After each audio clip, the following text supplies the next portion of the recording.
It appears as if the establishment has made up their mind. We will be taking military action of some sort in Syria. Reuters reported on this, as well as multiple other print outlets. Quote, Western powers told the Syrian opposition to expect a strike against President Bashar al-Assad's forces within days, according to sources who attended a meeting between envoys and the Syrian National Coalition in Istanbul. So basically what that means is that there was a big meeting between all of representatives of different governments that are on the side of the rebel forces in Syria. And the Western powers said, quote, the opposition was told in clear terms that action to deter further use of chemical weapons by the Assad regime could come as early as in the next few days. So there's no ambiguity. There's no, hey, we're still weighing whether or not we're going to do something. It was more along the lines of, it's a matter of whether it's Wednesday or Thursday. Now, if you've been paying attention at all in the United States to our media outlets, they are pushing for war probably even more than what we saw leading up to the Iraq War, which is hard to do. It's hard to top that. But I saw it on CNN, on Fox News. It was different media talking heads, as well as different Democratic politicians and Republican politicians, all hammering away on the same thing. But then when you take into account the opinions of the American people, you realize we have a serious problem. Because while the establishment is in unison calling for an attack, the American people, a whopping 9% of them agree that we should take some sort of military action. Only 9% want to go to war, but if you watch the news, you'd get the feeling that the entire country is like, yeah, when are we going? I want to go right now. So that's a huge issue. Now, when you look at specifically what's going on in Syria, you realize very quickly that we probably shouldn't do anything.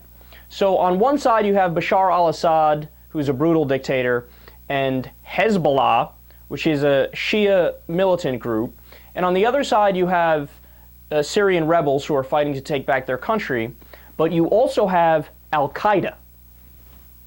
So either you go with Hezbollah and a dictator, or al-Qaeda. I wouldn't want to pick sides in that battle, would you? Now, supposedly the problem is Assad crossed a red line and used chemical weapons, but what's very rarely reported, in fact, I don't think I've seen it at all in the mainstream press, but I've read a couple articles about it, it wasn't just Assad who used chemical weapons. Going back about a month and a half, 2 months ago, the rebels also used chemical weapons. So if we're going to intervene, I mean, if we're going to be objective here, we would have to intervene and attack Assad and attack the rebels. There's no good guys in this scenario. And there's really no in-depth analysis of what's going on.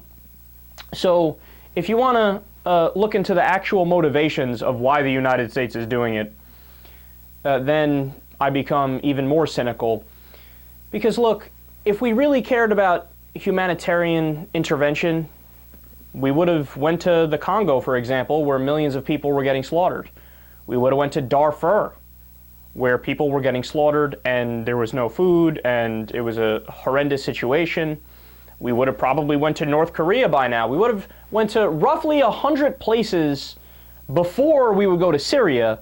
But gee, I wonder why we're focusing on Syria. Could it be because we want control of a vital region in the world and we want to prop up a government that's very kind to American interests and we want to, I don't know, maybe get their natural resources and have access to oil, for example? I mean, these conclusions appear unavoidable. Because if you really did care about humanitarian things, like I said, Darfur, the Congo, many other places we could talk about. Now, there's also another motivation, which Dwight Eisenhower touched on however many years ago, the military-industrial complex. Now, it sounds conspiratorial, but it's really not, because all that means is that war is a business. And if you have all these different defense contractors, private defense contractors, that donate money to the politicians, well, when the politicians get in office, what are they going to do? I scratch your back, you scratch mine. So they're going to give them more contracts and give them more money. And you can't just build the weaponry and have it sit in the middle of the desert. Actually, they do that to a certain extent.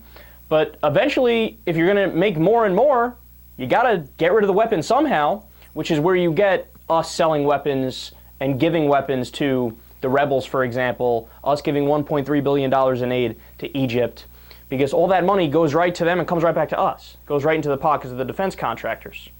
It's just another way to make the economy go round. It's basically a jobs program. But when you look at the results of it, that we have 900 military bases around the world, we have the war in Afghanistan and Iraq, over $6 trillion spent when all is said and done in those places, you realize, yeah, there's probably better ways to do a job program. No, this is just like, unfortunately, all the other instances that we've talked about.